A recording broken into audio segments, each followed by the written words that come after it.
বিপ্লব মানে জীবন দেয়া বসে থাকা নয়, সে কোনদিন আসবে না রে করো যদি ভয়। বিপ্লব মানে জীবন দেয়া বসে থাকা নয়, সে কোনদিন আসবে না রে করো যদি ভয়। ঠিক কিনা? লড়াইয়ের ওই ময়দানেতে যেতে তোমাকে হবে, প্রয়োজনে সব রক্তটুকু জমিনেই ঢেলে দেবে। লড়াইয়ের ওই ময়দানেতে যেতে তোমাকে হবে, প্রয়োজনে সব রক্তটুকু জমিনেই ঢেলে দেবে। তবুও তোমায় লড়তেই হবে, মানিবে না পরাজয়। তবুও তোমায় লড়তেই হবে, মানিবে না পরাজয়। বিপ্লব মানে জীবন দেয়া বসে থাকা নয়, সে কোনদিন আসবে না রে করো যদি ভয়। জিহাদ ছেড়ে কেউ বা ধরছে, জিহাদ ছেড়ে কেউ বা ধরছে দরবেশেরই ভান। ওরা শিক্ষিত শয়তান, ওরা শিক্ষিত শয়তান, ওরা শিক্ষিত শয়তান, ওরা শিক্ষিত শয়তান। ঠিক কিনা? শিক্ষাঙ্গনের দিকে ভাইরে দেখো না চোখ মেলিয়া, ছাত্ররা সব বই ছাড়িয়া থাকে শুধু প্রেম লইয়া। শিক্ষাঙ্গনের দিকে বাইরে দেখো না চোখ মেলিয়া, ছাত্ররা সব বই ছাড়িয়া থাকে শুধু প্রেম লইয়া। অস্ত্র সে তো সঙ্গের সাথী, অস্ত্র সে তো সঙ্গের সাথী হইতে মাস্তান। ওরা শিক্ষিত শয়তান, ওরা শিক্ষিত শয়তান, ওরা শিক্ষিত শয়তান, ওরা যেখানে যাই ভেজালেতে ভরে গেছে দেশটায়। ব্যবসায়ীরাও রাতারাতি কালো টাকায় হাত রাগায়। পীরগিরি আর মাজার পূজা চলছে দেশটা জুড়িয়া, শিরকি আর ভণ্ডামিতে দেশটা গেছে ভরিয়া। পীরগিরি আর মাজার পূজা চলছে দেশটা জুড়িয়া, শিরকি আর ভণ্ডামিতে দেশটা গেছে ভরিয়া। গাজার কলকিটান মারিয়া, গাজার কলকিটান মারিয়া দেখায় খাজার শাহ। ওরা শিক্ষিত শয়তান, ওরা ওরা শিক্ষিত শয়তান, ওরা শিক্ষিত শয়তান। দুর্নীতির ওই আখড়ায় বসে, দুর্নীতির ওই আখড়ায় বসে জাহির করে জ্ঞান। কলম দিয়ে কামায় টাকা ধরে সাধুর ভান। ওরা শিক্ষিত শয়তান, ওরা শিক্ষিত শয়তান, ওরা শিক্ষিত শয়তান, ওরা শিক্ষিত শয়তান। ঠিক কিনা? পীরগিরি আর মাজার পূজা তুমি পারো করতে মোচন অভাব দুঃখী লোকের। তুমি পরম মুক্তি দাতা মালিকে জগতের। তোমার কাছে চাই যে পানা, তোমার কাছে চাই যে পানা। আমরা প্রতিদিন তোমার দয়ায় পূর্ণ আমার সারা নিশিদিন। কার দয়া? অতীতে যারা ক্ষমতায় ছিল তারা বাধা প্রদান করে বন্ধ করে দিত।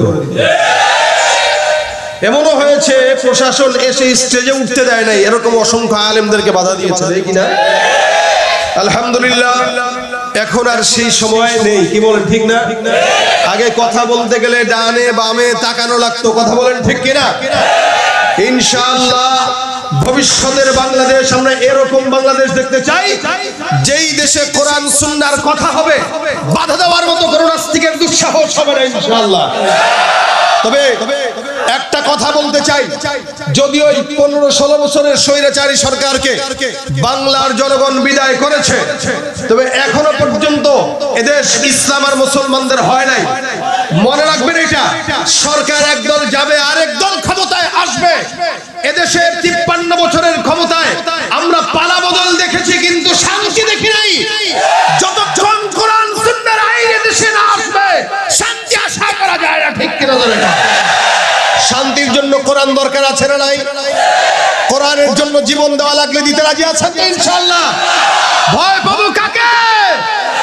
আসবে বিজয় রক্ত আর জীবনের বিনিময়, আসবে বিজয় রক্ত আর জীবনের বিনিময়। নয়, বিপ্লব মানে জীবন দেয়া বসে থাকা নয়, সে কোনদিন আসবে না রে করো যদি ভয়। বিপ্লব মানে জীবন দেয়া বসে থাকা নয়, সে কোনদিন আসবে না রে করো যদি ভয়। ঠিক কিনা? লড়াইয়ের ওই ময়দানেতে যেতে তোমাকে হবে, প্রয়োজনে সব রক্তটুকু জমিনেই ঢেলে দেবে। লড়াইয়ের ওই ময়দানেতে যেতে তোমাকে হবে, প্রয়োজনে সব রক্তটুকু জমিনেই ঢেলে দেবে। তবুও তোমায় লড়তেই হবে, মানিবে না পরাজয়। তবুও তোমায় লড়তেই হবে, মানিবে না পরাজয়। বিপ্লব মানে জীবন দেয়া বসে থাকা নয়, সে কোনদিন আসবে না রে করো যদি ভয়। ভয় পাবো কাকে? আওয়াজ দিতে ভয় আছে কোনো? কার জন্য আওয়াজ দিব? ভাই আমি শারীরিক ভাবে কিছুটা অসুস্থ, ঠান্ডা, ভিতরে জ্বর, গলা ভাঙা। আপনাদের অসুস্থতা থাকুক বা না থাকুক, আগামীকালকে প্রোগ্রাম নাই নাকি? আমার তো আছে। সুতরাং আমি যদি গলার মায়া না করি, আপনাদের করা যাবে? আওয়াজ দেন, পাওয়া যাবে? যতক্ষণ থাকবো জায়গাটাকে জিহাদের ময়দান মানে রাখবো, রাজি আছি ইনশাআল্লাহ। আল্লাহ কবুল করুক, বলেন আমিন। মাশাআল্লাহ, আমি তো দেখি সব যুবক ভাই এখানে, কিন্তু মুরব্বীরা বেশি না, যুবক বেশি, বোঝা যাচ্ছে না। দাড়ি পাকাওয়ালাদের কেউ দেখা যাচ্ছে, আবার দাড়ি নাই ওয়ালাদের কেউ দেখা যাচ্ছে। তার মানে যুবকও আছে, মুরব্বীও আছে। বেশি কারা? আসলেই কারা কারা যুবক আছেন হাত তুলে দেখান। মাশাআল্লাহ, ওই যে দুইটা হাত তুলছে পাগড়িওয়ালা যুবক, দাড়ি পাকাওয়ালা যুবক, হাত দেওয়া। মাশাআল্লাহ, এটা ভালো। সাহাবা আজমাইন যুদ্ধের ময়দানে যেতেন, তো ইনারা যুদ্ধের ময়দানে যখন যুদ্ধ করতেন, বয়স যে 50-60 বোঝার উপায় ছিল না, দেখলে মনে হতো 20 বছরের যুবক। কথা বলে না? সাহাবাদের হালত ছিল এমন। এটা ইমানের কওয়াত। সুতরাং আমরাও যখন দ্বীনের আন্দোলনের পথে যাব, 60 বছর 50 বছর দেখার সময় নাই, প্রত্যেকটা মানুষ জান্নাতি বয়সের যুবক হয়ে যাব। ঠিক কিনা বলেন? তবে আমি আজকে একটু পরীক্ষা করব, আসলে যুবক বেশি না মুরব্বী বেশি। প্রথমে তাকবীর দেব, যারা মুরব্বী আছেন তারা আল্লাহু আকবার দিবেন। কারা কারা মুরব্বী একটু চিনার জন্য বলে দেই।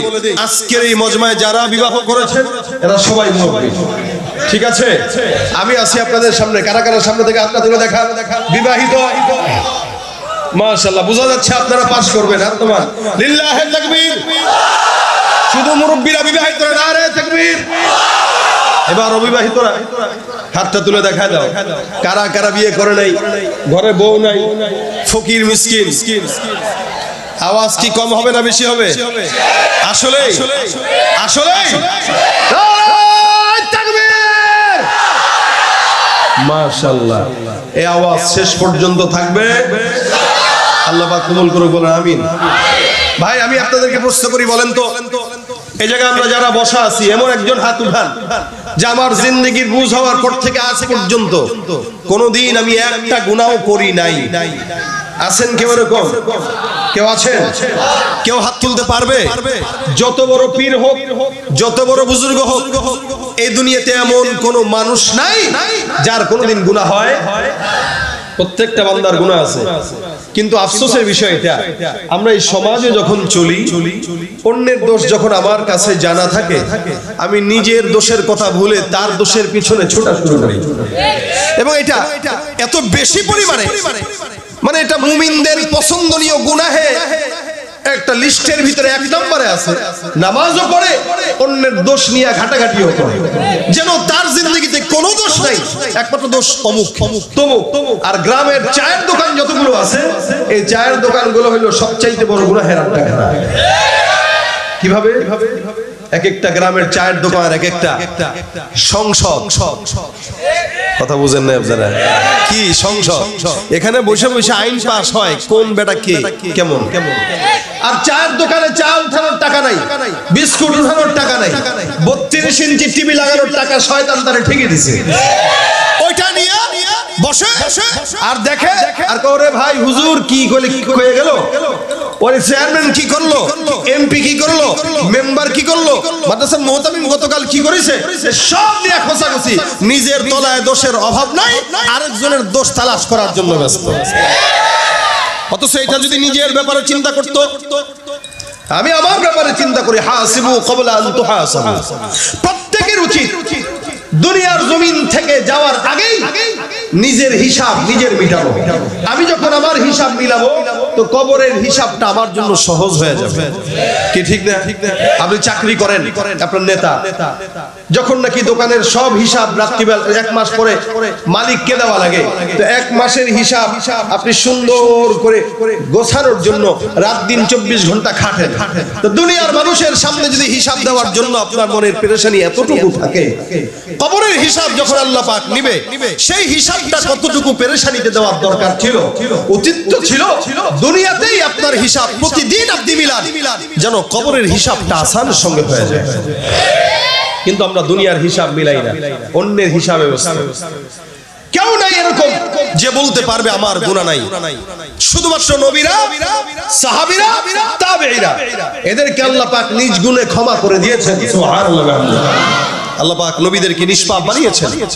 সাহাবীরা আল্লাহর উপর সন্তুষ্ট, আল্লাহ তাদের উপর সন্তুষ্ট। নবী করিম সাল্লাল্লাহু আলাইহি সাল্লাম বলেন, হাই যারা সাহাবী, যে সমস্ত সাহাবী আমাকে দেখেছে, অথবা ওই সমস্ত লোক যারা আমাকে দেখেছে অথবা আমাকে দেখেছে এদেরকে দেখেছে, অর্থাৎ তাবেঈ, আল্লাহ পাক এদেরকেও জান্নাত দিয়ে দেবেন। সুবহানাল্লাহ। তাহলে সাহাবী, নবী রাসূল এবং তাবেঈ এরা দামি জাত, এদেরকে আল্লাহ মাফ করে দিবেন ইনশাআল্লাহ। আল্লাহ মাফের ঘোষণা করেছেন। এরপরে যারা আছে এই পর্যন্ত প্রত্যেকটা বান্দার কম আর বেশ গুনাহ আছে না নাই? ভাইরা আমার, এরপরেও অন্যের দোষ নিয়ে আমরা তালাশ করি। নামাজ পড়তেছি, নামাজ শেষ, বাস গীবতে লেগে গেলাম। জিকির করতেছি, জিকির শেষ, তো গীবতে লেগে গেলাম। যেই মজমাই বলেন, প্রত্যেকটা মজমা গীবত ছাড়া যেন জমেই না, হালতটা এরকম। এজন্য আল্লাহ পাক রব্বুল আলামিন বান্দাকে গুনাহ মুক্ত জিন্দেগি গঠনের কথা বলেছেন। নবী করিম সাল্লাল্লাহু আলাইহি ওয়াসাল্লাম গুনাহ মুক্ত জিন্দেগি গঠনের কথা বলেছেন। প্রত্যেকটা বান্দা যেহেতু গুনাহ আছে, একদম আকাবির আসলাফ বলেন যা বলেন, হ্যাঁ আকাবিরদের গুনাহ কম, আমাদের গুনাহ একটু বেশি। আমাদের বুজুর্গানে দিন যারা ছিল তারা আমাদের মতো ফিতনা কি পেয়েছে বলেন তো? এই বর্তমান সময় যেই ফিতনা, ডিজিটাল যুগ, আমাদের অতীতে আমরা দেখেছি ডিজিটাল বাংলাদেশ দিয়েছে কে? অমুক। মোবাইল দিয়েছে কে? অমুক। ইন্টারনেট দিয়েছে কে? অমুক। আমি বলবো এই দেশটাকে নোংরা বানিয়েছে কে? অমুক। ঠিক কিনা জোরে কর। যারা দেশকে ডিজিটাল বলেছে, এদেশ নোংরামির চরম পর্যায়ে তারাই নিয়েছে, অন্য কেউ দায়ী নয়। নারীদেরকে স্বাধীনতার নামে রাস্তায় নামানো হয়েছে, নারীদেরকে উলঙ্গ করে বেহায়াপনার দিকে ঠেলে দেওয়া হয়েছে, যুবকদের হাতে ইন্টারনেটের নামে অশ্লীলতা দেওয়া হয়েছে। সুতরাং এর দায় কে নিবে? তাদেরকেই নিতে হবে। এজন্য জামানা যত সামনের দিকে যাবে, মানুষ তত জাহান্নামের দিকে আগাবে। জামানা যত পিছনের দিকে, মানুষ তত জান্নাতের নিকটে। এ কথা আমার নয়, স্বয়ং আল্লাহ পাক কোরআনে বলেছেন। জোরে বলেন সুবহানাল্লাহ। আল্লাহ পাক বলেছেন, ওয়াস-সাবিকুনা আস-সাবিকুন উলাইকাল মুকাররাবুন في جنات النعيم سلة من الأولين وقليل من الآخرين। আমার আল্লাহ পাক রব্বুল আলামিন বলেন, খুব বুঝবেন, যেই পয়গম্বর হাবিব মুহাম্মদুর রাসূলুল্লাহ সাল্লাল্লাহু আলাইহি ওয়াসাল্লাম জমিন থেকে বিদায় হয়েছে 1450 বছর হয়ে গেল। মনে রাখবেন, যেই বান্দা রাসূলের থেকে যত নিকটে, ওই বান্দা জান্নাতের তত নিকটে। তার মানে আজকে থেকে 100 বছর আগে যেই বান্দা জন্মগ্রহণ করলো, ওই বান্দাটা আমার চাইতেও 100 বছর আল্লাহর রাসূলের নিকটবর্তী হওয়ার কারণে ওই বান্দাটা জান্নাতের নিকটবর্তী হয়ে গেছে। রাসূলের থেকে জামানা যত পিছনে, মানুষ তত জাহান্নামী। এই মুসলমান নবীর উম্মত, কারণ কি? আমি যেই ফিতনা পেয়েছি ওই ফিতনাটা আমার আকাবিররা পায় নাই। আমি যেই জামানা দেখেছি ওই জামানা আমার বাপ দাদারা দেখে নাই। এ মুসলমান, এই কারণে আজকের বাচ্চা যে জন্মগ্রহণ করলো আর আগামী 2 দিন পরে যেই বাচ্চারা জন্মগ্রহণ করলো, 2 দিন পরের জন্মগ্রহণ করা বাচ্চার থেকে আজকের বাচ্চাটা 2 দিন হলেও আল্লাহ রাসূলের নিকটই। আমার আল্লাহ পাক রব্বুল আলামিনের পয়গম্বরের নিকটবর্তী যারা, আল্লাহ বলেন ওরাই তো জান্নাতি। আল্লাহর নিকটবর্তী ওরাই তো জান্নাতি। এ মুসলমান, যদি অতীতের কথা বলি, আমি আমার দাদা বাবা, আপনাদের খালা খালু চাচা চাচি মা বাবা দাদা দাদি নানা নানের কথা যদি বলি, দেখবেন আগের সময়, আজ থেকে 20-30 বছর আগের কথা যদি বলি, গ্রামগঞ্জে মা বোনরা যখন কোনো পরপুরুষকে দেখতো, মা বোনরা পরপুরুষকে দেখার সাথে সাথে সাথেই গাছের আড়ালে চলে যেত অথবা রাস্তা থেকে নেমে পুকুরের পাড়ে দাঁড়িয়ে যেত। এ ভাইরা আমার, আগের কালের জামানা যদি বলেন, কোন আলেম কোন মুরব্বী যদি রাস্তা দিয়ে হেঁটে যাইতো, কোন যুবক যদি সাইকেল চালায় যাইতো, সাইকেল থেকে নেমে রোডের মধ্যে দাঁড়ায় সালাম দেওয়া শুরু করতো। আর এখন এই কয়েকটা বছরের ব্যবধানের মধ্যে তাকায় দেখেন, যুবকরা সালাম দেবে তো দূরের কথা, মুরব্বী দেখলে মুরব্বীর নাকের মধ্যে আবার সিগারেটের ধোঁয়াও ছাড়তে দ্বিধা করে না। যেই মা বোনরা পরপুরুষদেরকে দেখলে রোড থেকে নেমে যায়, গাছের আড়ালে লুকায়, ওই মা বোনদেরকে এই সময় তাকায় দেখে, কোন পরপুরুষ যদি তারা দেখে, ওড়নাটা যদি বুকের উপরেও থাকে, আবার ওটাকে সরায় তারপর আবার দেখায়, তারপরে দেয়। আগে সরাবে, দেখাবে, তারপরে দিবে। এ মুসলমান, এই জন্য বলি আগের কালের সময় এখনকার সময় পার্থক্য। এ মুসলমান, 4 বছর 5 10 বছর 20 বছর 30 বছর আগে গ্রামগঞ্জের কথা যদি বলেন, আপনার দাদা দাদি নানা নানি প্রতিদিন সকালবেলা সূরা ইয়াসিন তেলাওয়াত না করে কেউ একদম কাজের মধ্যে হাত দেওয়া বরকত মনে করতো না। সকালবেলা সূরা ইয়াসিন তেলাওয়াত করে তারপরে ঘরের কাজে হাত দেয়, বিকালবেলা সূরা ওয়াকিয়া তেলাওয়াত করে তারপরে ঘরের কাজে যায়। এ মুসলমান, প্রত্যেকটা বান্দা সকাল বিকাল দুপুর রাত তেলাওয়াত করতো। এ মুসলমান, এই কত দিনের ব্যবধানে এখন তাকায় দেখেন, তেলাওয়াতের নাম গন্ধ নাই। কোরআন ঘরের মধ্যে আছে কিন্তু ময়লা যুক্ত কোরআন। এই যে কোরআনটা রেখে দিয়েছে, রমজান মাস আসলে ওলামায় না, সারা বছর ওলামায় না, এমন হয় ঘরের মধ্যে কোরআন আছে, ওই মুসলমান ঘরের মধ্যে টিভিটা আনলো, ওই টিভিটা রাখার জন্য কোরআনটা অন্য ঘরে নিয়ে যায়, টিভিটাকে সুন্দর করে ঢেকে দেয়, কিন্তু কোরআনটা ধুলায় ধুলায়িত হয়। আল্লাহ পাক রব্বুল আলামিন জমিনের মধ্যে বান্দার কতটুকু অবস্থা এরকম হালত করে দিয়েছেন। অল্প কিছু দিনের ব্যবধানের কথা বললে, আপনার আমার ছোট্টবেলায় যদি আপনি আপনার ইতিহাসটা স্মৃতিটা একটু মনে করে দেখবেন, প্রতিদিন সকালবেলা যখন ঘুম থেকে জাগতেন, আমি আমার কথা যদি বলি, আমার মা বাবা, আমার সন্তান, আমরা সন্তান হিসেবে সকালবেলা যখন ঘুম থেকে জাগতাম, মা বাবার কোরআন তেলাওয়াতের আওয়াজে আমাদের ঘুম ভাঙতো। বাবা তেলাওয়াত করতো, মা তেলাওয়াত করতো, অথবা মা জিকির আজকার করতো। সকাল 7টা-8টার দিকে যখন ঘুম ভাঙে, তাকায় দেখতাম মা বাবা তেলাওয়াত করতেছে, তেলাওয়াতের আওয়াজটাই আগে কানে আসতো। আর বর্তমান সময়ের বাচ্চাদের ঘুম ভাঙে মা বাবার নগ্ন ইউটিউব আর ফেসবুকের নোংরা আওয়াজে। তাহলে জামানায় কতটা পরিবর্তন, শিখবে কোথায়? এই কারণে আগের কালের মানুষদেরকে গালি না দিয়ে জান্নাতি হওয়ার চেষ্টা করেন। আল্লাহ পাক রব্বুল আলামিন বলেন, উলাইকাল মুকাররাবুন ফি জান্নাতিন নাঈম সুল্লাতুম মিনাল আউয়ালিন ওয়া কালিলুম মিনাল আখিরিন। জামানা যত নিকটে, আল্লাহর নিকটে, মানুষ যত পিছনে, জামানা যত সামনে, মানুষ তত জাহান্নামের পিছনে। এ মুসলমান, এই কারণে আল্লাহ পাক রব্বুল আলামিন বান্দাকে গুনাহ করবে, এটা তো আল্লাহ পাক নিজেও জানে। প্রত্যেকটা বান্দার গুনাহ আছে, আপনার আমার গুনাহ আছে। আল্লাহর কসম, গুনাহ যদি আপনার আমার প্রকাশ পেয়ে যাইত, একটা বান্দাও কোনোদিন আয়নার সামনে চেহারায় বান্দা মুখ দেখতো না, সন্তানের সামনে বাবা কোনোদিন দাঁড়ানোর দুঃসাহস করতো না। আমার মতো একজন নাখান্দা বান্দা আপনাদের সামনে বয়ান করার দুঃসাহস করতো না। আল্লাহ পাক রব্বুল আলামিন আমাদের গুনাহটাকে গোপন রেখে দিয়েছেন, আমাদের মা বাবার গুনাহটাকে আমাদের সামনে পর্দা দিয়ে দিয়েছেন। হে মুসলমান, শুধু তাই নয়, হাদিস শরীফে আল্লাহর রাসূল সাল্লাল্লাহু আলাইহি ওয়াসাল্লাম বর্ণনা করেন, কোন ঈমানদার বান্দা মান সাতারাহুল্লাহু মুসলিমা সাতারাহুল্লাহু ইয়াউমাল কিয়ামা, কোন মুমিন যদি আরেকজন মুমিন বান্দার গুনাহটাকে গোপন রেখে দেয়, আমার আল্লাহ পাক কিয়ামতের ময়দানে ওই বান্দার দোষটাকেও গোপন করে দিবে। আল্লাহ পাক নিজেও দোষ গোপন করেন, এইজন্য সাত্তার। আল্লাহ পাক নিজেও দোষ গোপন করেন, আরেকজনকে দোষ গোপন করার জন্য বলেন, খবরদার জমিনের মধ্যে অসংখ্য বান্দারা গুনাহ করবে, তবে তোমরা কোনো বান্দা যদি কোনো বান্দার গুনাহের হালত জানো কেউ কাউরে বলবা না। আমি আপনি কত গুনাহ করেছি বালিশের সঙ্গে মাথাটা লাগাইলে আমাদের সামনে স্পষ্ট প্রমাণ হয়ে যায়। জীবনে এমন এমন গুনাহ আছে যে এই গুনাহটা কাউকে বলার মতো না। মালিক আল্লাহ পাক রব্বুল আলামিন ছাড়া কেউ জানে না। এ মুসলমান, এই কারণে প্রত্যেকটা বান্দার উচিত নিজের গুনাহের হিসাব নিজের মিলানো। আল্লাহ পাক এমন একজন যার কারণে বান্দা এত গুনাহ করার পরেও আসমানের মালিক আল্লাহ পাক রব্বুল আলামিন বান্দাকে সুন্দর করে জানায় দেন, লা তাকনাতু মির রাহমাতিল্লাহ। আমার আল্লাহ পাক রব্বুল আলামিন বান্দার গুনাহটাকে গোপন তো রাখেনি।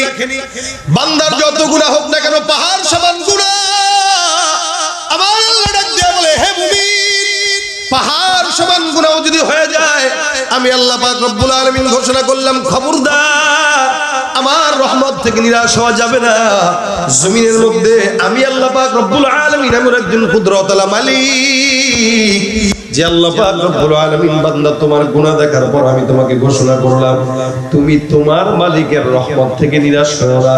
বলেন তো জমিনের মধ্যে এমন চমৎকার ঘোষণা কোন নেতা দেয় কিনা, কোন বাবা দেয় কিনা, পীর দেয় কিনা? কোন বাবার সামনে সন্তান যদি একবার, দুইবার, তিনবার, 10 বার পর্যন্ত ভুল করে, 10 বার ক্ষমা করলেও 12 বারের বেলায় ক্ষমা করে না, বাবার ত্যায্য পুত্র ঘোষণা করতে বাধ্য হয়ে যায়।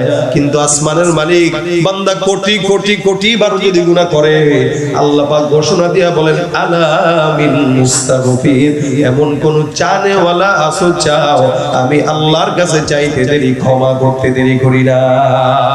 জোরে বলেন সুবহানাল্লাহ বিহামদিহি। সেই মালিককে আরো জোরে বলেন কে? ডাকলে শুনে কি শুনে না? রেডি? আল্লাহ। আল্লাহ পাক রব্বুল আলামিন এমন একজন কুদরতওয়ালা রব, যেই বান্দা বান্দাকে বারবার ডাক দিয়ে বলে, হে মুমিন, আমি আল্লাহ পাক রব্বুল আলামিন তোমার জন্য আসমানে এসে ডাক দিয়ে বলি, বান্দা গুনাহ যত বড় হোক, আমি আল্লাহ পাক রব্বুল আলামিন বললাম, জমিনের সব বান্দা ঘুমায়, আমি আল্লাহ পাক ঘুমাই না। এলাকার মধ্যে চেয়ারম্যান ঘুমাইলে এলাকা চলে কি চলে না? মেম্বার ঘুমাইলেও এলাকা চলে, এমপি ঘুমাইলেও এলাকা চলে, রাষ্ট্রের প্রধান যদি পলায়া ভারত চলে যায় তাও বাংলাদেশ চলে। এ মুসলমান, আল্লাহ যদি একটু জিমানি দেয় চলে কি চলে না? চলে। এই জন্য আল্লাহ পাক বলেন, আল্লাহু লা ইলাহা ইল্লা হুয়াল হাইয়ুল কাইয়্যুম লা তাখুযুহু সিনাতুন ওয়ালা নাওম। আল্লাহ পাক ঘুম তো দূরের কথা, তন্দ্রাচ্ছন্ন যদি 1 সেকেন্ডের জন্য হতো, এই দুনিয়া টিকতো নি? কি মনে হয় টিকতো? এই কারণে আমার আল্লাহ পাক রব্বুল আলামিন বলে, বান্দা জমিনের মধ্যে এমন কেউ নাই যেই বান্দা আপনাকে ডাকবে আর বলবে আমার কাছে চাও। আর ডাকবে তো দূরের কথা, এত বছর পর্যন্ত যাদের গোলামি করলেন, যখন পলায় গেল আপনাকে দেখেও নাই, বলেও নাই, নিয়েও যায় নাই। কথা কয় না? নিয়ে গেছে, বলে গেছে, অটোমেটিক চলে গেছে। এটাই হলো দুনিয়ার মানুষের হাল। দুনিয়ার মানুষকে বন্ধু বানাবে, এই বন্ধুত্ব স্বার্থ যতক্ষণ থাকবে টিকবে, স্বার্থ নাই টিস্যুর মতো ব্যবহার করে ফেলে দিবে। কথা বলে না? কিন্তু আল্লাহর সঙ্গে বন্ধুত্ব করেন, আল্লাহ বান্দার হাতকে জান্নাত পর্যন্ত নিয়ে যায় ধরে। সুবহানাল্লাহ। হ্যাঁ, রাসূলের সঙ্গে এটা ওয়াদা। আমার পয়গম্বর ডাক দিয়ে বলেছিল সাকরাতুল মাউতের সময়, মালিক জমিনের মধ্যে আমি যে দুনিয়া থেকে বিদায় হব, আমার উম্মতদের হালত কি? আল্লাহ পাক রব্বুল আলামিন বলেন, পয়গম্বর জমিন থেকে আপনি বিদায় হবেন, আপনার টেনশনের কারণ নাই। আপনার উম্মত যারা আপনাকে মানবে, আমি আল্লাহর গোলামি করবে, এই সমস্ত বান্দাকে আপনার অবর্তমানে একা ছাড়বো না। আমি আল্লাহ পাক রব্বুল আলামিন বান্দার হাতটা ধইরা বান্দাকে জান্নাত পর্যন্ত নিয়ে যাব। আল্লাহ পাক রব্বুল আলামিন বান্দাকে এত মহব্বত করেন, এই কারণে বন্ধুত্ব আল্লাহর সঙ্গে। আলা ইন্না আউলিয়া আল্লাহ, আলা ইন্না আউলিয়া আল্লাহ লা খাউফুন আলাইহিম ওয়ালা হুম ইয়াহজানুন। বন্ধুকে তুমি পারো করতে মোচন অভাব দুঃখী লোকের, তুমি পরম মুক্তিদাতা মালিকে জগতের, তোমার কাছে চাই যে পানা, তোমার কাছে চাই যে পানা, আমরা প্রতিদিন তোমার দয়ায় পূর্ণ আমার সারা নিশিদিন। কার দয়া? সে আল্লাহ এখনো আছে তো, নাকি একটু রেস্টে আছে? কিছুদিন পরে আসবে, এখন একটু ঘুমায়। আল্লাহু আকবার। সেই মালিক আমাদেরকে বলতেছেন, জেনে রাখো ইন্না আউলিয়া আল্লাহ, যারা আল্লাহর বন্ধু হয়, লা খাউফুন আলাইহিম, এদের কোনো ভয় নাই। কোথায়? বলে দুনিয়ায়। ওয়ালা হুম ইয়াহজানুন, এদের কোনো টেনশন নেই। কোথায়? বলে জাহান্নামের টেনশন, আখিরাতের টেনশন, কবরে যাওয়ার পরে টেনশন না। দুনিয়াতে তো ভয় থাকবেই না, আর দুনিয়া থেকে যাওয়ার পরেও কবরে কোনো টেনশন থাকবে না। জোরে কয় না আল্লাহু আকবার। কাকে বন্ধু বানাইলে? আল্লাহকে বন্ধু বানাইলে। লসালাফ ওয়ান-নাসারা আউলিয়া বাদুহুম আউলিয়া বাদ। আমাদের দেশে কিছু মানুষ আছে যারা ধর্ম যার যার উৎসব সবার এই সমস্ত কথা বলে ইহুদি নাসারাকে বন্ধু বানায়। কথা কয় না? আছে না নাই? ইহুদিদেরকে বন্ধু বানায়, নাসারাকে বন্ধু বানায়। আবার আল্লাহ পাক ডাক দেয়া বলে, না না, ইহুদি নাসারা কোনোদিন তোমাদের বন্ধু হয় না। এরা ওদের বন্ধু, তারা তাদের বন্ধু, তোমরা তোমাদের বন্ধু। বর্তমানের হালত হইল মুসলমান মুসলমানের দুশমনি বাড়ায় আর বন্ধুত্ব লাগায় সব ইহুদি নাসারা নাস্তিকের সাথে। ঠিক কিনা? ভাইরা আমার, আল্লাহ পাক রব্বুল আলামিন এত আশার বাণী শোনায় বলেন, লা তাকুনাতু মির রাহমাতিল্লাহ, নিরাশ হয়ে যাবে না। গুনাহ যতই হোক না কেন, খবরদার, আমি আল্লাহ একজন আছি বান্দা ক্ষমা করার জন্য। আল্লাহর হাবিব সাল্লাল্লাহু আলাইহি ওয়াসাল্লাম ঘটনা বর্ণনা করে, বনি ইসরাইলের জামানার ঘটনা, মুসা পয়গম্বরের ঘটনা। উনার এলাকায় একজন লোক ছিল, একটা নয়, দুইটা নয়, তিনটা নয়, 100টা খুন করছে। কয়টা? প্রথমত 99টা খুন করলো। এই বান্দা 99টা খুন করার পর আল্লাহর বান্দার মাথার মধ্যে একটা চিন্তা আসছে, এতগুলা বছর এতগুলা মানুষের খুন করলাম, জমিনের মধ্য থেকে একদিন তো বিদায় হওয়া লাগবে, ক্ষমা তো একজনের কাছে চাওয়া দরকার। অনুমতিতে আসছে, আচ্ছা বলেন তো আপনারা কেউ 100টা খুন করছেন নি? কেউ করেন না, আলহামদুলিল্লাহ। করলেও বলবে না 100টা তো করবে না, শুধু একটা করছে রাজনৈতিক কারণে, নেতারা মানতে যায়, পরের দলের নেতার একটা কর্মীরা মেরে ফেলেছে। এটা হয় না? আমাদের দেশে তো এখন মৃত্যু 1 টাকার জন্য হয়, সিএনজি ভাড়া 2 টাকার জন্য মারামারি লেগে একজন একজনকে হত্যা করে। আছে না নাই? এই হলো হাল। ভাইরা আমার, খুব বুঝেন, 99টা খুন করার পরে গেল এক আবেদের কাছে যায়, বলে ভাই আল্লাহর কাছে একটু ক্ষমা চাইতে চাই, মালিক কি মাফ করবে কিনা? 99টা খুন করলাম। আবেদ ডাক দেয়া বলে, মাথা নষ্ট হয়ে গেছে বেটা, 99টা খুন করছিস, পাগল কোথাকার, যা ক্ষমা নাই। আল্লাহ পাক এত সোজা না যে তোমার মাফ করবে। বেচারা বিদায় করে দিল, ভাই ক্ষমা নাই, ক্ষমা নাই। এই বান্দাটার মেজাজ গরম, কি করবে? আল্লাহর বান্দাটা পকেটের মধ্যে চাকু, চিন্তা করলো নিজে যেহেতু ক্ষমা পাবো না, তোর মতো বেঈমানরে রাখা দরকার নাই। চাকুটা বের করছে, পেটের মধ্যে ঢুকিয়ে দিছে, শেষ। আগে ছিল 99টা, এখন হয়েছে কয়টা? 100, সেঞ্চুরি হয়ে গেছে। আল্লাহর বান্দা কি করবে? এখন মাথার মধ্যে টেনশন।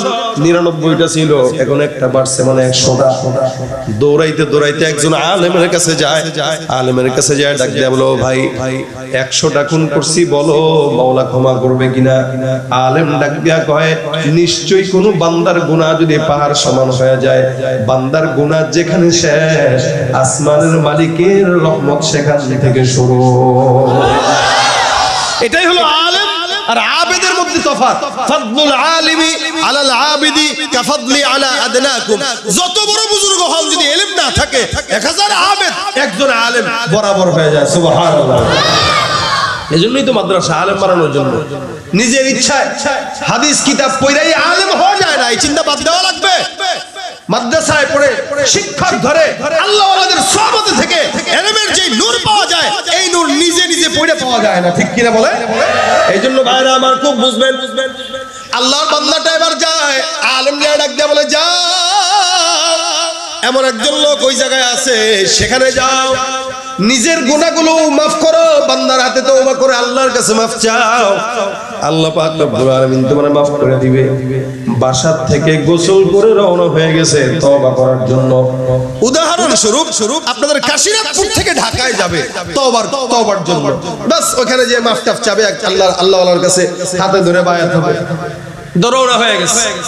হঠাৎ করে প্রতিমধ্যে সিরাজগঞ্জ শহর পর্যন্ত গেল, বা মোড় পর্যন্ত গেল, কড্ডার মোড় পর্যন্ত গেল। মালিক ডাক দিয়ে বলে, আজরাইল যাও ওই বান্দার জানটা কবজ করে নিয়ে আসো। আল্লাহর ফেরেশতা জিবরাইল গেল, আজরাইল গেল, জান কবজ করা হয়ে গেল। সুন্দর করে বান্দার লাশটা তৈরি হয়ে গেল। ফেরেশতা দুই দল, জান্নাতের একটা, জাহান্নামের একটা। জান্নাতের ফেরেশতা ডাক দিয়ে বলে, মালিক এই বান্দাটা জান্নাতি। আর জাহান্নামের ফেরেশতারা ডাক দেয়া বলে, না না এটা জাহান্নামী। কেন? বলে বান্দা 100টা গুণ করার পর আবার কেমনে আল্লাহর কাছে ক্ষমা পায়? আর জান্নাতের ফেরেশতারা ডাক দেয়া বলে, না না এই বান্দাটা 100 খুন করলেও তওবার জন্য কিন্তু রওনা হয়ে গেছিল। সুবহানাল্লাহ। নিয়ত যদি করে কেউ, মাশাআল্লাহ, কেউ যদি নিয়ত করে, আল্লাহ পাক মুসলমানকে এত অফার দিয়েছেন, কেউ যদি নিয়ত করে নেক কাজের, তো নিয়ত করলো কিন্তু নেক কাজ করেও নাই, আল্লাহর হাবিব বলেন একটা পরিপূর্ণ নেকি তার আমলনামায় লেখা হয়ে যায়। মানে হাম্মা বিহাসানাতিন কাতাবাল্লাহু লাহু হাসানাতান কামিলা। নবী বলেন কেউ যদি খালি নিয়ত করে, আল্লাহ পাক তার আমলনামায় পরিপূর্ণ নেকি একটা লিখে দেন। নিয়ত করেন ফজর নামাজ পড়বো ইনশাআল্লাহ, ইনশাআল্লাহ। এই যে পড়েন নাই কিন্তু নেকি লেখা হয়ে গেছে। আর গুনাহের নিয়ত করবেন, যতক্ষণ গুনাহ না করবেন ততক্ষণ গুনাহ লেখা হবে। করার পরেও আলাদা সময় দেওয়া হবে যে আপনি মাফ চান কিনা। যদি চান তো আল্লাহ পাক ক্ষমা করে দিবেন। এটা হলো ইমানদারের আল্লাহর তরফ থেকে পাওয়া। সেখানে বান্দা তওবার নিয়ত করছে কিন্তু হায়াত শেষ। দুই দল, এক দল মারামারি করে আল্লাহ পাক জান্নাতে, আরেক দল করে জাহান্নামে। মালিক তাকে সমাধান দেয়, ডাক দেয়া বলে, ফেরেশতা যাও যাও, এই বান্দা যে বাসার থেকে তওবার দরজা পর্যন্ত রওনা হয়ে গেছে, বান্দার তওবার দরজা পর্যন্ত রাস্তা যদি বেশি হয় বান্দা জান্নাতে যাবে, আর যদি রাস্তা কম হয় বান্দা জাহান্নামে যাবে। এবার যাও ফেরেশতারা মাপা শুরু করে দাও। 1 হাত 2 হাত 3 হাত করে আল্লাহর ফেরেশতারা মাপা শুরু করে দিল। আমার আল্লাহ পাক ডাক দেয়া বলে, হে জমিন, আমি আল্লাহ পাক রব্বুল আলামিন আদেশ করলাম, জমিন যেই বান্দাটা 100টা খুন করার পর তওবার নিয়ত করলো, হায়াত নাই, ওই বান্দাটার জন্য জমিন তুমি জান্নাত পর্যন্ত দীর্ঘ লম্বা হয়ে যাও। জমিন লম্বা হয়ে গেল। আল্লাহ পাকের ফেরেশতারা মাপা শুরু করে দিল। মাপতে মাপতে মাপতে মাপতে তাকায় দেখে বান্দার জান্নাতের রাস্তা পর্যন্ত লম্বা দীর্ঘ রাস্তা হয়ে গেছে। আল্লাহ পাক ডাক দিয়া বলে, রাস্তা কোন দিকে লম্বা? আল্লাহর ফেরেশতারা বলে, আল্লাহ বান্দার রাস্তা তো জান্নাতের দিকে লম্বা। আল্লাহ পাক ডাক দিয়া বলে, যাও যেদিকে রাস্তা বেশি বান্দাকে ওদিকেই নিক্ষেপ করে দাও। অর্থাৎ এই বান্দার জন্য আমি আল্লাহর তরফ থেকে পুরস্কার হিসেবে আমি জান্নাত দান করে দিলাম। এটা বনি ইসরাইলের সাধারণ 100 খুনের অধিকারী এক ব্যক্তির ঘটনা। যদি বনি ইসরাইলের কোন ব্যক্তি 100 খুন করার পরেও তওবা না করে নিয়ত করার কারণে আল্লাহ জান্নাত দিতে পারে, আপনি আমি তো আখেরি জামানার পয়গম্বর মুহাম্মদুর রাসূলুল্লাহ সাল্লাল্লাহু আলাইহি ওয়াসাল্লামের উম্মত, মাফ আমরা পাবো না তো পাবে কে? জোরে বলেন ঠিক কি না? মাফ পাবো তো ইনশাআল্লাহ, সত্য। আমার আল্লাহ পাক ডাক দেয়া বলেন, ফাকুলতুস্তাগফিরু রাব্বাকুম ইন্নাহু কানা গাফফারা। এ বান্দা আমি তওবা করতে বললাম। কোন ইমানদার বান্দা যখন তওবা করে আল্লাহ পাক রব্বুল আলামিন বলেন, তোমরা তোমাদের রবের কাছে তওবা করো, নিশ্চয়ই তোমাদের রব তোমাদেরকে ক্ষমা করে দিবেন। সুবহানাল্লাহ। হাজার গুনাহ পয়গম্বর বলেন, কোন ইমানদার বান্দা যদি একবার করে আস্তাগফিরুল্লাহ রাব্বি মিন কুল্লি যামবি ওয়া আতুবু ইলাই, আল্লাহর নবী ডাক দিয়া বলেন, একবার ইস্তিগফার করার কারণে বান্দার সমুদ্রের ফনা পরিমাণ যদি গুনাহ হয়, আমার আল্লাহ পাক রব্বুল আলামিন ওই বান্দার গুনাহ সব মাফ করে দিবেন। একবার যদি কেউ ইস্তিগফার করে, একবার আমার আল্লাহ পাক ডাক দেয়া বলেন ফাকুল তুস্তাগফিরু রাব্বাকুম, বেশি বেশি তোমরা তোমাদের রবের ইস্তিগফার করো, বলেন আস্তাগফিরুল্লাহ, আরো জোরে আস্তাগফিরুল্লাহ। ফাকুল তুস্তাগফিরু রাব্বাকুম, তোমরা তোমাদের রবের কাছে ইস্তিগফার করো। কোন না আল্লাহ পাক রব্বুল আলামিনের কোন ইমানদার বান্দা যখন ইস্তিগফার করে, আল্লাহ পাক রব্বুল আলামিন ওই বান্দাকে ইস্তিগফারের মরণ দান করে দেয়। সুবহানাল্লাহ। এ ভাইরা আমার, হাসান আল বসরি রাহমাতুল্লাহ আলাইহি বহুত বড় একজন বুজুর্গ। উনি একবার সুন্দর করে বসা মজলিসের মধ্যে উনার খাদেমরা বসা গল্প করতেছেন। খুব বুঝবেন, প্রতিমধ্যে একজন বান্দা তার ঘরের মধ্যে ঢুকলো, ঢুকে ডাক দিয়ে বলতেছে, হুজুর আমার গুনাহ হয়ে গেছে, এমন এমন গুনাহ করছি আপনাকেও বলা যাবে না, কাউকেও বলা যাবে না, আমি আর আমার মাওলা জানি।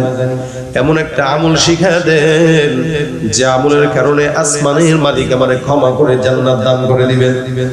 হাসান বসরি ডাক দেয়া বলে, যাও যাও বাসায় যা সুন্দর করে বেশি বেশি পড়বা আস্তাগফিরুল্লাহ আস্তাগফিরুল্লাহ আস্তাগফিরুল্লাহ, এটা পড়বা বেশি বেশি। যাও আমল দিয়া দিল, গুনাহ মাফের জন্য আমল কি দিল বলেন তো? আস্তাগফিরুল্লাহ। আবার আরেকজন আসছে, এসে ডাক দেয়া বলে, হুজুর আসমান থেকে বৃষ্টি হয় না, আমাদের এলাকায় দুর্ভিক্ষ হয়ে গেছে, এমন কোন আমল শিখায় দেন যে আমলের কারণে আল্লাহ পাক আসমান থেকে বৃষ্টি দিবে। হাসান আল বসরি ডাক দেয়া বলে, যাও বেশি বেশি ইস্তিগফারের আমল করো, আসমান থেকে বৃষ্টি আসবে। প্রথম জন যে গুনাহ মাফের জন্য আসলো তাকেও বললো ইস্তিগফার করার জন্য, দ্বিতীয় যে বৃষ্টি হওয়ার জন্য আসলো তাকেও বললো কি ইস্তিগফার। আবার আরেকজন লোক ঢুকলো, ডাক দেয়া বলতেছে, হুজুর আমার সম্পদের অভাব, টাকা পয়সা নাই, বিপদের মধ্যে আছি, বউরে খাওয়াইতে পারি না, এমন কোন আমল শিখায় দেন যে আমলের কারণে আল্লাহর কাছে সম্পদের মালিক হতে পারবো, বলতে পারবো। হাসান বসরি ডাক দেয়া বলে, যাও যাও বেশি বেশি ঘরের মধ্যে ইস্তিগফারের আমল চালু করে দাও, তুমিও করবা, তোমার বিবিকেও বলবা। তিনজন তিন ঝামেলা নিয়ে আসলো, তিনজনকেই বললো ইস্তিগফার করার জন্য। 4 নাম্বার আরেকজন বান্দা আসলো, ডাক দিয়া বলতেছে, হুজুর সন্তান নাই, এমন একটা আমল শিখায় দেন যেন আল্লাহ পাক রব্বুল আলামিন সে আমলের বরকতে সন্তান দান করে। আমাদের দেশে তো সন্তান যদি কারো না হয় সোজা চলে যায় খাজা আর মাজারের মধ্যে, ঠিক কিনা জয় করে? মাজারে যায়, বাবার কাছে সেজদা যায়, সেজদা দিয়া তারপর সন্তান যায়। আবার কেউ কেউ আছে সোজা ডাইরেক্ট বাবার কাছে বউ নিয়ে হাজির হয়ে যায়, বাবা অনেক দিন বিয়ে করলাম, সন্তান টন্তান হয় না, একটা সন্তান দেন। বাবাও সেই কোয়ালিটির, আস্তে করে হাইসা হাইসা কয়, আরে পাইছি ব্যাকল একটা, ও ঠিক আছে সন্তান হবে। বিবিরে আমাদের এই খানকায় 1 মাসের ইতিকাফে রেখেছে খাজার দরবারে, আর বাবার মাজারে যদি বিবিকে ইতিকাফে রাখা হয় আর পরে যদি সেই সন্তান হয়, বুঝতে হবে ওই সন্তান আপনার না, আপনার বাবার, ঠিক কিনা ধরে কর? এই খাজার দরবারে বাবার কাছে যায় সেজদা দেওয়া যাবে? সন্তান চাওয়া যাবে? এই যদি কেউ চায় ঈমান থাকবে কি? কথা কয় না, থাকবে। আমাদের এই দেশে অসংখ্য মাজার আছে, আজমতি সেজদার নাম দিয়া শিরিক করতেছে, আছে না নাই? অসংখ্য জায়গা আছে। আমরা মাজারের বিরোধিতা করি না, আমরা বলি এটা তোমরা মাজারে যাও, সমস্যা নাই। তোমরা যদি মাজারে তোমার বাবার কবর জিয়ারত করতে যাও সেটা ভিন্ন হিসাব, কিন্তু বাবাকে আসমানে উঠায়া আল্লাহর কাছে নামায়া বাবার দরবারে যে সেজদা করা, সন্তান চাওয়া, সম্পদ চাওয়া, ধন সম্পদ চাওয়া কোন ইমানদারের কাজ হতে পারে না, এটা কাফের আর মুশরিকদের কাজ হতে পারে, ঠিক কিনা জোরে কর?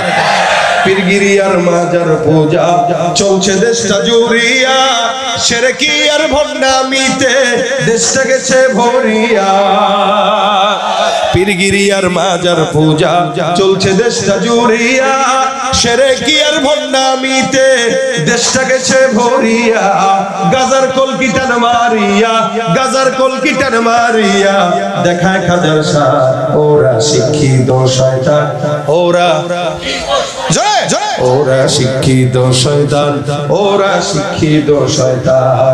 দুর্নীতির ওই আখড়ায় বসে, দুর্নীতির ওই আখড়ায় বসে জাহির করে জ্ঞান, কলম দিয়ে কামায় টাকা ধরে সাধুর ভান। ওরা শিক্ষিত শয়তান, ওরা শিক্ষিত শয়তান, ওরা শিক্ষিত শয়তান, ওরা শিক্ষিত শয়তান, ঠিক না? পীরগিরিয়ার মাজার পূজা শিক্ষাঙ্গনের দিকে ভাইরে দেখো না চোখ মেলিয়া ছাত্ররা সব বই ছাড়িয়া থাকে শুধু প্রেম লইয়া শিক্ষাঙ্গনের দিকে ভাইরে দেখো না চোখ মেলিয়া ছাত্ররা সব বই ছাড়িয়া থাকে শুধু প্রেম লইয়া অস্ত্র সে তো সঙ্গের সাথী অস্ত্র সে তো সঙ্গের সাথী হইতে মাস্তান ওরা শিক্ষিত শয়তান ওরা শিক্ষিত শয়তান ওরা শিক্ষিত শয়তান ওরা যেখানে যাই ভেজালেতে ভরে গেছে দেশটায় ব্যবসায়ীরাও রাতারাতি কালো টাকায় হাত রাঙায় ডিমের হালি কত এখন হ্যাঁ তাহলে দেখেন মুরগি যদি জানতো যে যেটা ফ্রি পারি এটা নিয়ে এত রাজনীতি ও তো দুঃখে কষ্টে পাড়া বন্ধ করে দিত কৃষক শ্রমিক কষ্ট করে আর আমার দেশের ধান্দাবাজদের মুখে হাসি উঠে মনে রাখবেন এক স্বৈরাচারী বিদায় হইলেও এখনো স্বৈরাচারী শেষ হয় নাই এক স্বৈরাচারী কি বিদায় করতে পেরেছে বাংলার জনগণ এখনো যদি কেউ আবার স্বৈরাচারিতার ভূমিকায় নিজেদেরকে পদার্পণ করতে চায় মনে রাখতে হবে স্বৈরাচারীর 15-16 বছরের সরকারকে যেই বাংলার জনগণ 40 মিনিটের আলটিমেটাম দিয়ে দেশ থেকে পালাতে বাধ্য করেছে নতুন কোন স্বৈরাচার যদি আবার দেশে আসতে চায় 20 মিনিটের মাথায় তাদেরকে দেশ ত্যাগ করে বাধ্য করবে ঠিক কিনা জোরে কর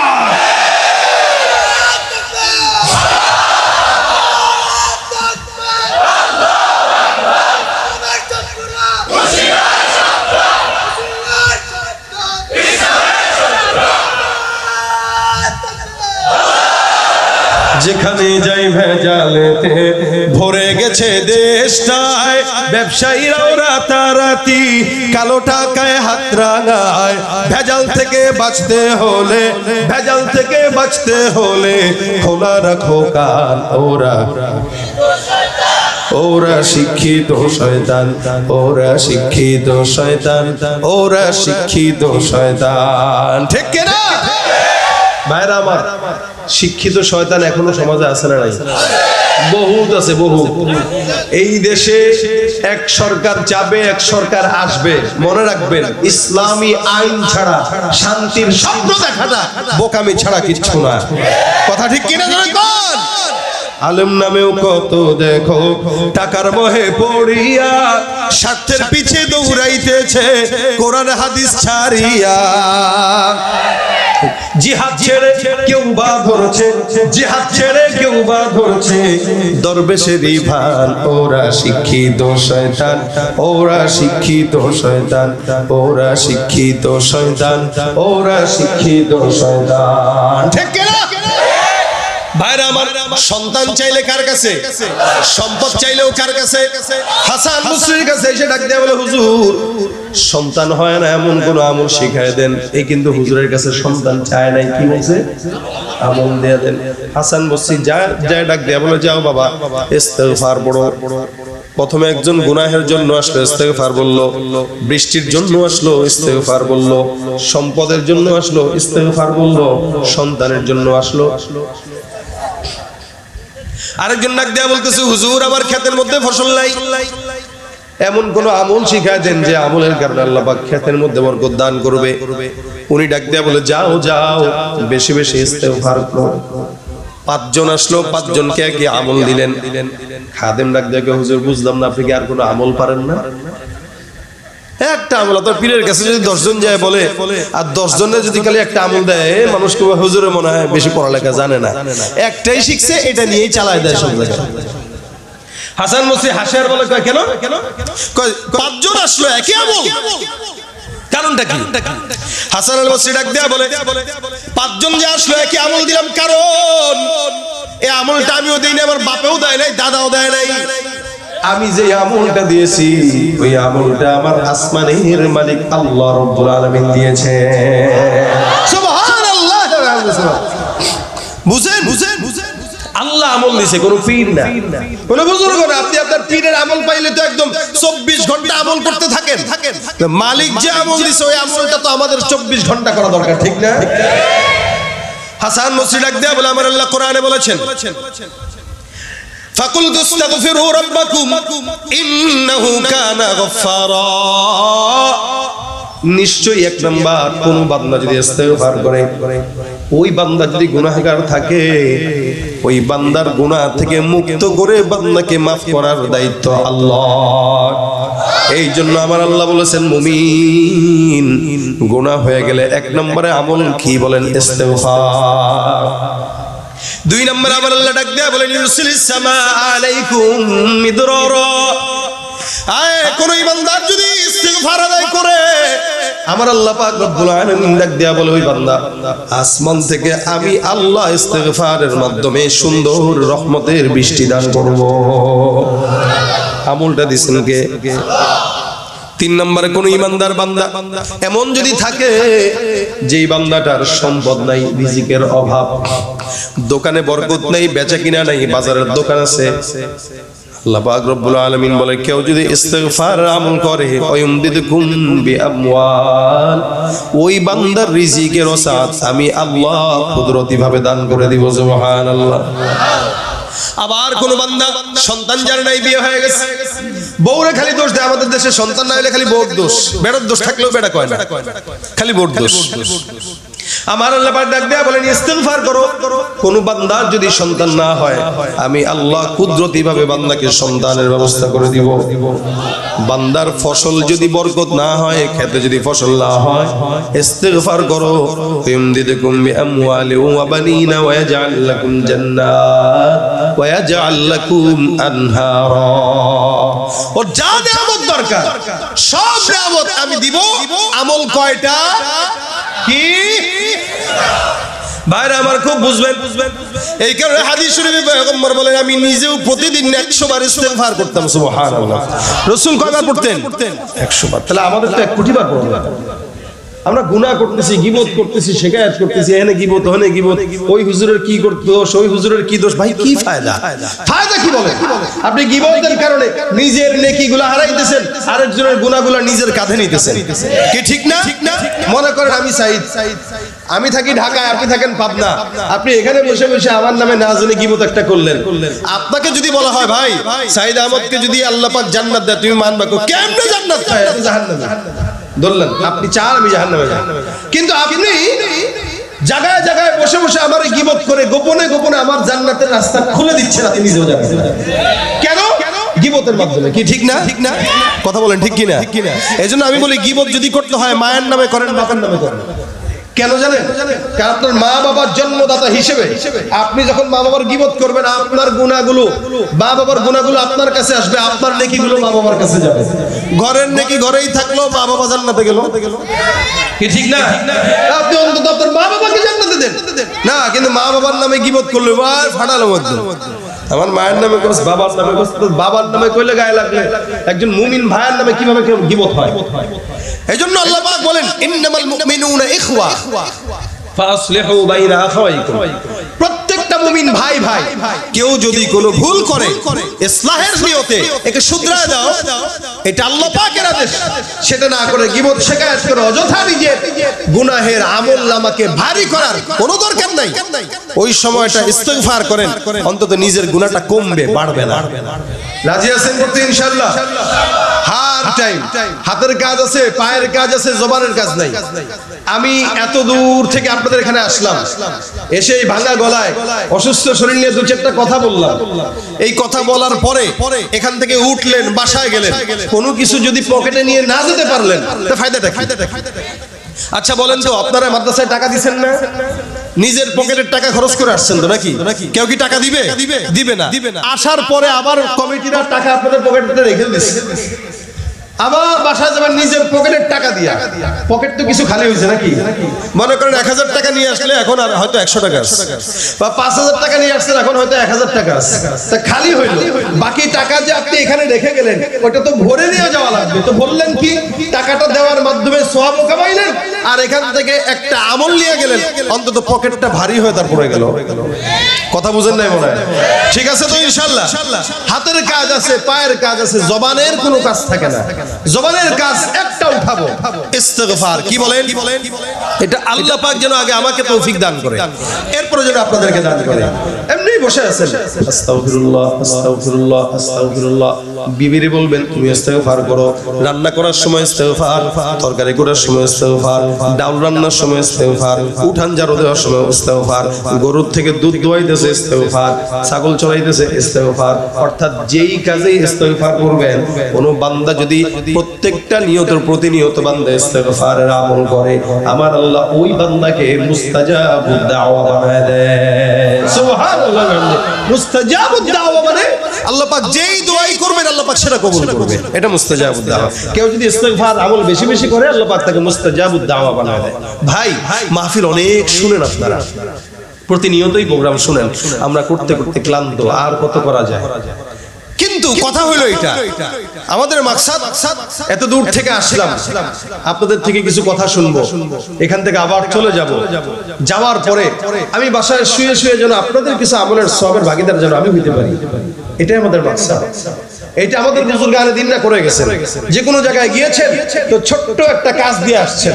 আমরা আমাদের বুজুর্গদের জিনিস নকল করে আপনাদের কাছে বলি, নিজের থেকে বানায় বলার যোগ্যতা আমাদের নাই, বলিও না, বলতে পারিও না। আমরা আমাদের আকাবির বুজুর্গ আলে দিনদের থেকে যেটা শিখছি ওটা আপনাদেরকে বলি, সেই ধারাবাহিকতা আমি আপনাদেরকে এই কথাটা বললাম।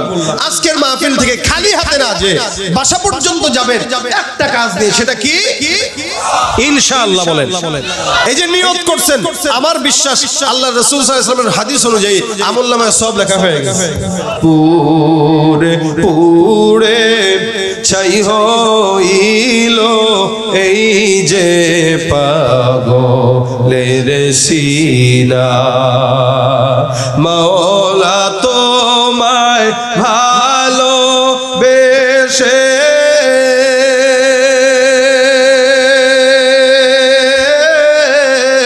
কলিজা পুড়ে গন্ধ আসে, মাওলা তোমায় ভালোবেসে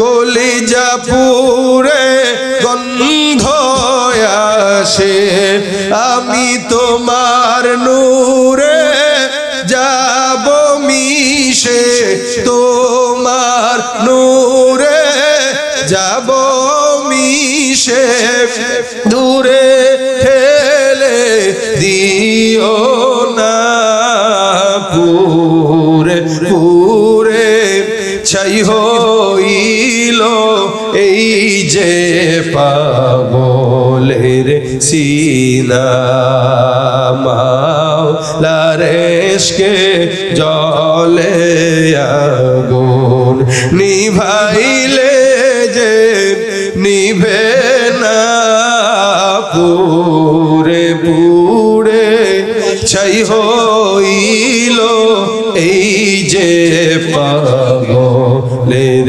সিনা। আল্লাহ আমাদের সকলের সিনাকে কবুল করুক, বলেন আমিন। আর রুমালটা একটু ভিতরে ঢুকাই দেন, যারা রুমাল নিয়ে যাবে এদের কাছে যার যতটুকু সামর্থ্য হয় 10 টাকা 20 টাকা, কই ছাত্র যায় না কেন, ওঠো দ্রুত ওঠো। প্রত্যেকটা ছাত্র হ্যাঁ টুপি নিয়ে নেমে যাও, টুপি টুপি মাথার টুপি নিয়ে নেমে যাও, যার যতটুকু সামর্থ্য হয়। মা বোনদের ওখানে মহিলা প্যান্ডেলও নিয়ে যান, মহিলা প্যান্ডেলও যার যতটুকু সামর্থ্য হয় আল্লাহ পাক যেন সকলের দানকে কবুল করে, বেশি বেশি দান করার চেষ্টা করেন। রুমাল নিয়ে যাবে, মা বোনদের প্যান্ডেলেও যাবে, আপনাদের কাছেও যাচ্ছে। বাস আমরা আমাদের সামর্থ্য অনুযায়ী দান করব। এই মাদ্রাসার সকল হাজত আল্লাহ পাক গায়বী খাজানা থেকে পূরণ করুক। আল্লাহ পাক যারা দান করেছে সকলের দানকে কবুল করুক। দুরূদ শরীফ পড়ুন, আল্লাহুম্মা সাল্লি আলা সাইয়্যিদিনা ওয়া নাবিয়্যিনা ওয়া শাফিঈনা ওয়া হাবিবিনা ওয়া মাওলানা মুহাম্মদ সাল্লাল্লাহু আলাইহি ওয়া আলা আলিহি ওয়া আসহাবিহি ওয়া وسلم اللهم صل على محمد وعلى آل محمد كما صليت على إبراهيم وعلى آل إبراهيم إنك حميد مجيد اللهم بارك على محمد وعلى آل محمد كما باركت على إبراهيم وعلى آل إبراهيم إنك حميد مجيد أستغفر الله ربي من كل ذنب وأتوب إليه لا حول ولا قوة إلا بالله العلي العظيم আস্তাগফিরুল্লাহ রাব্বি মিন কুল্লি যামবি ওয়া আতুবু ইলাইহি লা হাওলা ওয়া লা কুওয়াতা ইল্লা বিল্লাহিল আলিয়্যিল আযীম আস্তাগফিরুল্লাহ রাব্বি মিন কুল্লি যামবি ওয়া আতুবু ইলাইহি লা হাওলা ওয়া লা কুওয়াতা ইল্লা বিল্লাহিল আলিয়্যিল আযীম। সকলের জন্য দোয়া করব ইনশাআল্লাহ। উঠানো হয়ে গেলে রুমালগুলো সবাই স্টেজে নিয়ে আসবে। আল্লাহ পাক রব্বুল আলামিন আজকের মাহফিলকে যেন বরকতময় করে শেষ পর্যন্ত যারা বসছে আল্লাহ পাক সকলকে maaf করে যেন কবুল করে বলেন আমিন। আল্লাহুম্মা আনতাস সালাম রব্বানা তাকাব্বাল মিন্না ইন্নাকা আনতাস সামিউল আলিম ওয়া তুব আলাইনা ইন্নাকা আনতাত তাওয়াবুর রহিম। রব্বানা যালামনা আনফুসানা ওয়া ইন লাম তাগফির লানা ওয়া তারহামনা লানাকুনান্না মিনাল খাসিরিন। রব্বানা ফাগফির লানা যুনুবানা ওয়া কাফির আন্না সাইয়্যাতিনা ওয়া তাওয়াফফানা মাআল আবরার। রব্বুল আলামিন মাগরিব থেকে এই পর্যন্ত গুনাহগার বান্দারা গুনাহের বোঝা মাথায় নিয়ে হাত তুলছে। আয় আল্লাহ মেহেরবানি করে তুমি আমাদের সকলের গুনাহ খাতা তুমি আল্লাহ maaf করে দাও। আয় আল্লাহ যা আলোচনা হয়েছে ভুল ত্রুটি থাকলে ক্ষমা করে দাও। সওয়াবগুলো মদিনার রওজা মোবারকে পৌঁছায় দাও। আয় আল্লাহ আমাদের সকলকে আলোচনার উপর আমল করার তৌফিক দান করে দাও। আয় রব্বুল আলামিন মাদ্রাসার উদ্যোগে মাহফিল আয় আল্লাহ মাহফিলকে কবুল ও মঞ্জুর করে নাও। আয় আল্লাহ যারা দান সদকা করেছে, টাকা দিয়ে, শ্রম দিয়ে, মেধা দিয়ে, বুদ্ধি মাশওয়ারা দিয়ে সহযোগিতা করেছে, প্রত্যেকের সহযোগিতা তুমি কবুল ও মঞ্জুর করে নাও আল্লাহ রব্বুল আলামিন। মেহেরবানি করে আল্লাহ আমাদের মধ্যে অনেক অসুস্থ, আল্লাহ আমি নিজে অসুস্থ, আমাদের সকলকে ঘরে ঘরে আল্লাহ সুস্থতার হায়াত দান করে দাও। অভাবগ্রস্তদের অভাব দূর করে দাও, ঋণগ্রস্তদের ঋণ পরিশোধ করার তৌফিক দান করে দাও, বিপদগ্রস্তদের বিপদ থেকে হেফাজত করো। হে আল্লাহ মা বোনদেরকে পর্দার বিধান মেনে চলার তৌফিক দান করে দাও। হে আল্লাহ স্বামীর সংসার সুখের করার তৌফিক দান করে দাও। হে আল্লাহ হর ঘরে ঘরে আল্লাহ তুমি শান্তি বর্ষণ করে দাও। হে আল্লাহ বাংলাদেশের উপরে তুমি তোমার খাস রহমত নাযিল করে দাও। হে আল্লাহ এই দেশকে ইসলামের দেশ হিসেবে কবুল ও মঞ্জুর করে নাও। নাস্তিক মুরতাদদের থেকে আমার সোনার বাংলাদেশকে হেফাজত করো আল্লাহ। হে রব্বুল আলামিন মেহেরবানি করে আমাদের ভিতরে হে আল্লাহ যারা এখনো পর্যন্ত তোমার হাবিবের রওজা জিয়ারত করতে পারে নাই, একবার হলেও জিয়ারত করার তৌফিক দান করে দাও। যারা একবার গিয়েছে বারবার যাওয়ার তৌফিক দান করে দাও আল্লাহ। আয় রব্বুল আলামিন মরণ তো হবে আল্লাহ, তুমি শাহাদাতের মরণ দিও মালিক। আয় আল্লাহ তোমার দ্বীনের পথে চলার মতো তৌফিক দান করে দিও আল্লাহ। আল্লাহুম্মা রযুকনা শাহাদাতান ফি সাবিলিক ওয়াজআল মাউতানা ফি বালাদি রাসূলিক। আয় আল্লাহ আমাদের মধ্যে যাদের মা বাবা দাদা দাদি নানা নানি ভাই বোন আত্মীয় স্বজন অন্ধকার কবরে শুয়ে আছে, প্রত্যেকের কবরগুলোকে জান্নাতের বাগান বানায় দাও। যাদের মা বাবা জীবিত আছে হায়াতের মধ্যে সুস্থতার বরকত দান করে দাও। হে আল্লাহ আমাদের উপরে ছায়া তাদের দীর্ঘ করে দাও আল্লাহ। রব্বিরহামহুমা কামা রাব্বায়ানি সগীরা রব্বিরহামহুমা কামা রাব্বায়ানি সগীরা সুবহানা রাব্বিকা রাব্বিল ইজ্জাতি আম্মা ইয়াসিফুন ওয়া সালামুন আলাল মুরসালিন ওয়াল হামদুলিল্লাহি রাব্বিল আলামিন।